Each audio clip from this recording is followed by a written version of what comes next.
कहती थी पापा पैया चले कन्हैया। आज मैं बोलूंगा पापा पैया, आप लोग बोलना चले कन्हैया, और थोड़ा थोड़ा आगे आगे खिसकना, जिससे भगवान की रज आपके कपड़ों से लगे और आपको ब्रज में आने का लाभ प्राप्त हो। पापा पैया चले कन्हैया, पापा पैया चले कन्हैया, पापा पैया चले कन्हैया, पापा पैया चले कन्हैया, चले कन्हैया नहीं, चले कन्हैया। देखो व्यक्ति को अहंकार उसके कपड़ों से आता है। मैंने जितने ज्यादा चमक के कपड़े पहने होंगे, हो सकता है मैं सामने वाले को उतना ही छोटा समझूं, और जब मेरे ही कपड़ों पे दाग होगा तो मुझे कोई क्या समझेगा। जब हम खिसकेंगे तो हमारे कपड़ों से यहाँ पोंछा लगेगा, जिससे हमारे अहंकार का नाश होगा। तो क्यों कंजूसी कर रहे हो? पापा पैया चले कन्हैया, पापा पैया चले कन्हैया, पापा पैया चले कन्हैया, पापा पैया। चले कन्हैया। प्रेम से बोलो राधा रानी की जय। एक बार हाथ ऊपर करो और एक बार प्रेम से ताली मार के हंसिए, जिससे भगवान आप लोगों को हमेशा राधा मैया की जय। प्रेम से बोलो राधे राधे राधे राधे राधा रानी की जय। कहते एक बार अयोध्या, 2 बार द्वारका और 3 बार त्रिवेणी में जाकर के नहाओगे, 4 बार चित्रकूट, 9 बार नासिक और 12 बार बद्रीनाथ घूम कर आओगे। कोटवार काशी, केदारनाथ, रामेश्वर, गया, जगन्नाथ आदि तीर्थ जहां जाओगे, पर होते हैं दर्शन प्रत्यक्ष श्याम सुंदर के, तो नंदगांव जैसा आनंद आप कहीं नहीं पाओगे। जय जय श्री राधे। क्यों नहीं पाओगे? क्या विशेषता है नंदगांव की, आप ध्यान से सुनना, जिससे आप अपने घर जाके किसी को कुछ बताओ। पहली विशेषता नंदगांव के दर्शनों की क्या है? आप लोग संसार में जहां कहीं भी दर्शन करोगे, वहां पर बलराम जी का गोरे रंग में दर्शन करोगे, और बलराम जी कहीं पर भी वंशी नहीं बजाते, क्योंकि बलराम जी जो है वो भलधारी। लेकिन हमारे यहाँ जब आप दर्शन करोगे तो आप ये नहीं पहचान सकते इनमें से कौन कृष्ण है और कौन बलराम। दोनों भाई वंशी बजाते हैं, दोनों भाइयों का श्याम वर्ण में दर्शन है। ऐसा क्यों है? इसके यहाँ 2 भाव हैं। पहला भाव है, बड़े भाई का कर्तव्य होता है छोटे भाई की रक्षा करना। यहाँ पर कंस के राक्षस आते थे कृष्ण को मारने के लिए, और उनको यह बताया जाता था कि कृष्ण जो है वो काला है और वंशी बजाता है। इसलिए बलराम जी कृष्ण रूप बनाकर रहते थे। कोई भी राक्षस आएगा वो मुझे कृष्ण समझ के मुझसे ही युद्ध करेगा। और दूसरा भाव है, बलराम जी कृष्ण भगवान को चिढ़ाते हैं। आप लोगों ने एक सूरदास जी का पद सुना होगा, भैया दाऊ मोए खिजा मोसो कहे बोल को लीनो तू यशवंत को जायो, और गोरे नंद यशोदा कोई तू तत्कारो आए। बलराम जी कृष्ण भगवान को चिढ़ाते थे कि मैं गोरा, मेरी मैया गोरी, मेरे बाबा गोरे, तू यशोदा मैया का जाया हुआ नहीं है, तू तो अपने पैसे देकर के बोल खरीदा। तो यहाँ पर यशोदा मैया ने दोनों भाइयों का झगड़ा शांत करने के लिए कह दिया, मेरे लिए तो तुम दोनों ही कलुआ बलुआ एक जैसे। तो हमारे यहाँ दोनों भाइयों का एक ही जैसा लकुट वंशी, सभी की जैसा शुक्राचार होता है। ऐसा अद्भुत दर्शन आपको संसार में कहीं नहीं मिलेगा। और दूसरी विशेषता नंदगांव के दर्शनों की क्या है? आप लोग संसार में जहां कहीं भी दर्शन करोगे, वहां पे राधा और कृष्ण का युगल जोड़ी में दर्शन करो। जहां भी राधा कृष्ण होंगे एक साथ होंगे, कहीं भी अलग अलग नहीं होंगे। लेकिन हमारे यहाँ राधा रानी की ससुराल है, और ससुराल में जैसे बहू बेटी मर्यादा से सास के साथ में पर्दे से रहा करती थी, हमारे यहाँ आज भी राधा रानी उसी रूप से यशोदा मैया के बगल में कोने में पर्दे से विराजमान है। ऐसा अलौकिक दर्शन आपको संसार में कहीं नहीं। एक बार प्रेम से बोलो राधा रानी की जय। एक बार और हाथ ऊपर करो। और देखिए हमारे ब्रज में कहावत है, जो यहाँ नहीं हंसेगा उसका घर कभी शांति से नहीं बसेगा।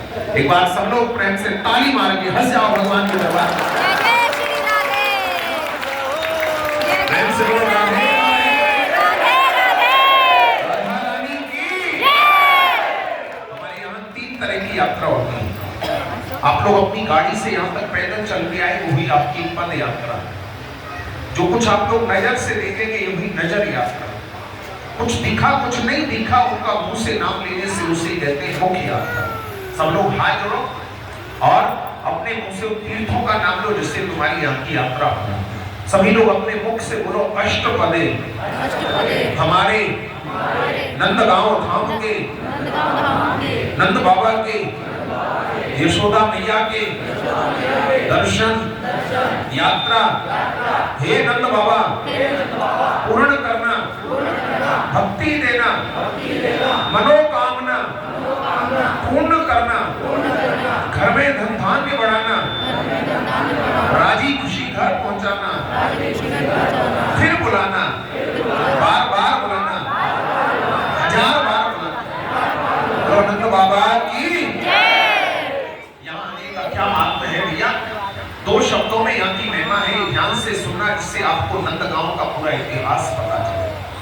कहते वृंदावन सो वन नहीं और नंदगांव सो गांव और वंशी वट सो वट नहीं, श्री कृष्ण नाम सो नाम।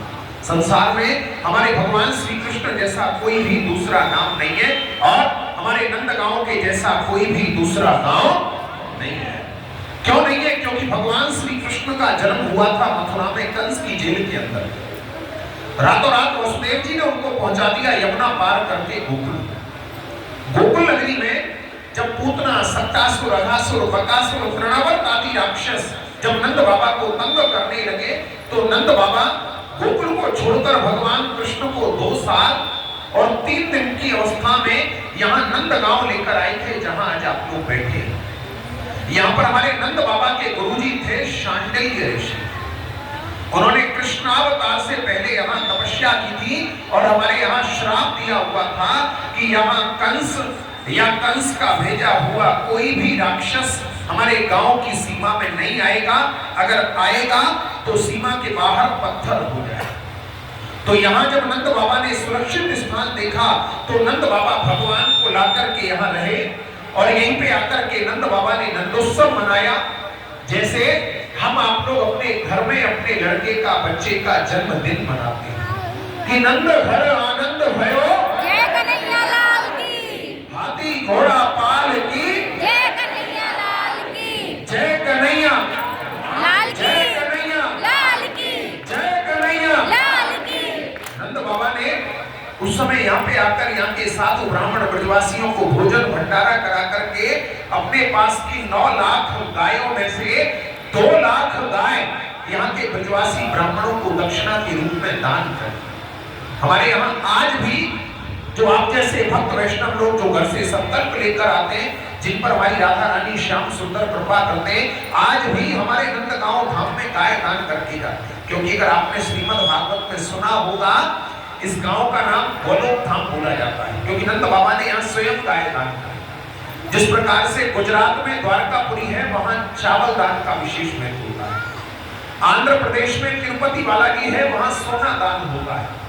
बिहार में गया है, वहां पिंड दान होता है।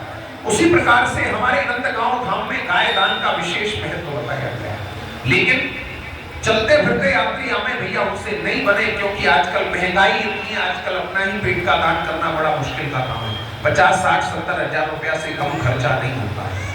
तो उन यात्रियों के लिए जिनके अंदर भावना है, हमारी मंदिर समिति ने यहाँ निमित्त सेवाएं रखी है, जिनका छोटा छोटा दान। अगर आप में से किसी भी भक्त वैष्णव की इच्छा हो तो प्रेम से सेवा करना, नहीं हो सब लोग शांति से दर्शन करके प्रसाद लेके जाना, क्योंकि देना ना देना ये आप लोगों के ऊपर निर्भर करता है, लेकिन ये हमारा बतलाने का कर्म है, कर्तव्य है, इसलिए इसको हम करते हैं। सबसे बड़ी सेवा हमारे मंदिर की गौशाला है, जिसका हम आप जैसे लोगों से मांग करके संचालन करते हैं। वहां से जो सामग्री आती है उसी से ठाकुर जी को भोग कराते हैं। उसके लिए हमारी मंदिर समिति ने यहाँ सबसे बड़ी सेवा रखी है। हमारे ठाकुर जी को सबसे प्रिय मानी गई है माखन भोग सेवा, क्योंकि हमारी यशोदा मैया अपने लाला को सबसे पहले माखन भोग करा के ही गाय चराने के लिए भेजी। उसके लिए हमारी मंदिर समिति ने यहाँ 2 गाय